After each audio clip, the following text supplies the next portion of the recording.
रात पेनी में छेनी सताई दियो रे, रात पेनी में।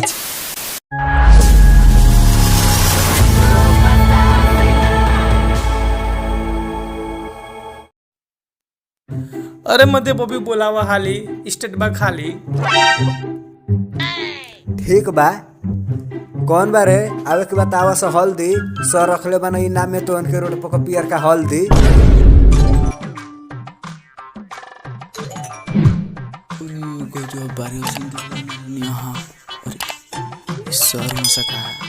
प्रणाम तो करेंगे आवे में मिलल बा हमके बॉस में आराम, दोनों सर के कहतानी प्रणाम।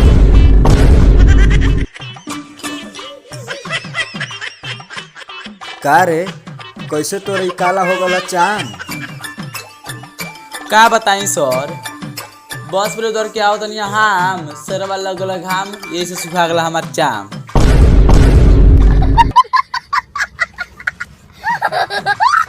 का रे ई कान में काक पहनले वाले, कहीं का गुंडा उंडा तो नहीं ना हुए? केकर लड़का हुए यार? कहीं एलियन वेलियन तो नहीं ना हुए?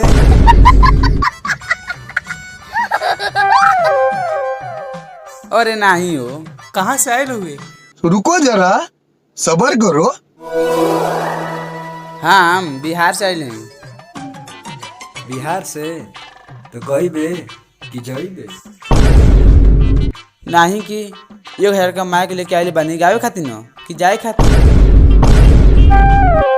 1000 का माइक लेके धमकी देखावत हुए, स्टार स्टार थोड़ी ना बन जेबे।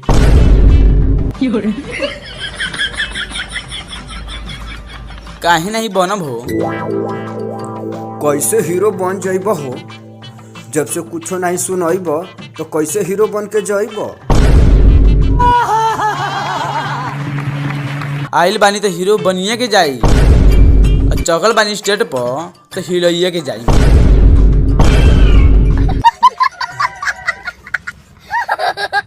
चल चल नत कराओ बाओ, चल जल्दी गाना गाओ।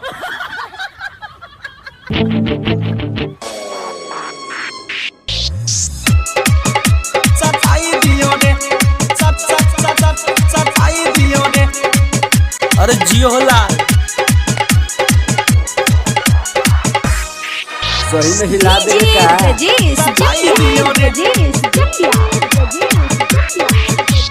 गावाना कोइनी बिछावाना कोइनी जियोला, हिला के दे हो।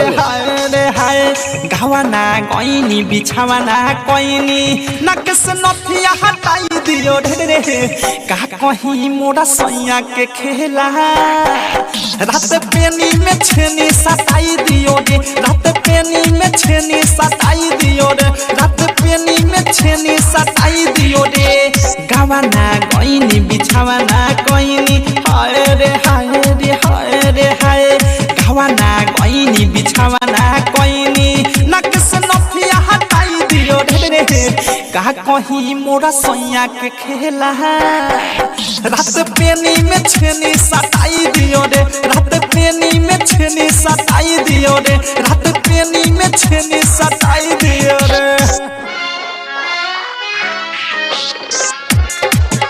सताई दियो रे,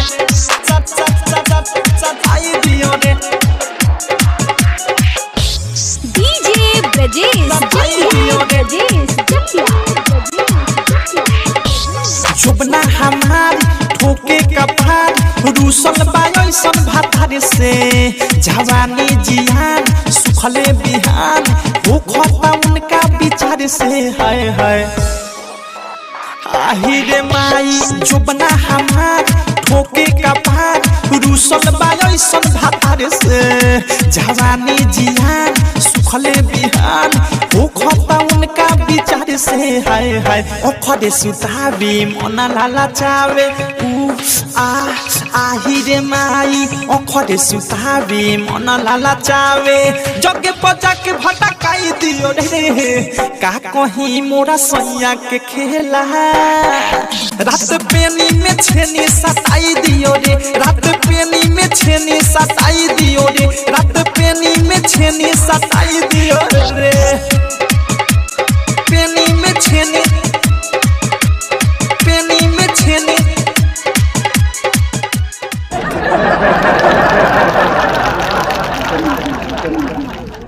लाल हिला तो दे हले।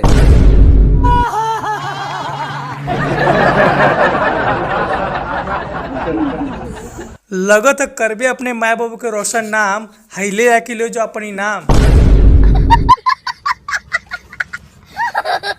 आवे में हमरा के लग लग हम ये सरवा देना से हमरा के नाम।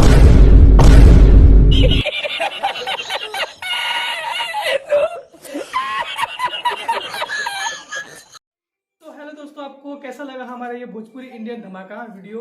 तो गाइस आप लोग को ये थोड़ा सा भी कॉमेडी अच्छा लगा हो तो कमेंट करके बताइए गाइस। अगर आप लोग को ऐसा ही वीडियो चाहिए तो कमेंट कीजिए गाइस, ताकि हम भी इसका पार्ट 2 बनाएं। और आप लोग को ये थोड़ा मोड़ा कॉमेडी कर दिए हैं गाइस, तो अगर आप लोग पसंद आया है ये वीडियो हम मनोरंजन के लिए बनाया गया है। तो दोस्तों अगर कोई भी दिक्कत हो, कोई भी आप हम लोग को कमेंट करके बता सकते हैं। तो बोलूं बोल। आपको ज्यादा से ज्यादा वीडियो अच्छा लगा तो अपने दोस्तों के पास शेयर करें और लाइक करें, कमेंट कीजिए, शेयर कीजिए, ताकि हम लोग भी वायरल होके गाइस। ये हमारा नया है जो हम लोग अपने से इसको बनाए हैं, भोजपुरी इंडियन धमाका। ये तो अभी पहला कॉमेडी है गाइस। अच्छा, अगर अच्छा लगे तो और इससे भी अच्छा बनाएंगे हम लोग कॉमेडी। भोजपुरिया इंडियन धमाका का ये पहला कॉमेडी है गाइस। तो चलते हैं, आज के लिए इतना ही काफी है। आता रहेगा।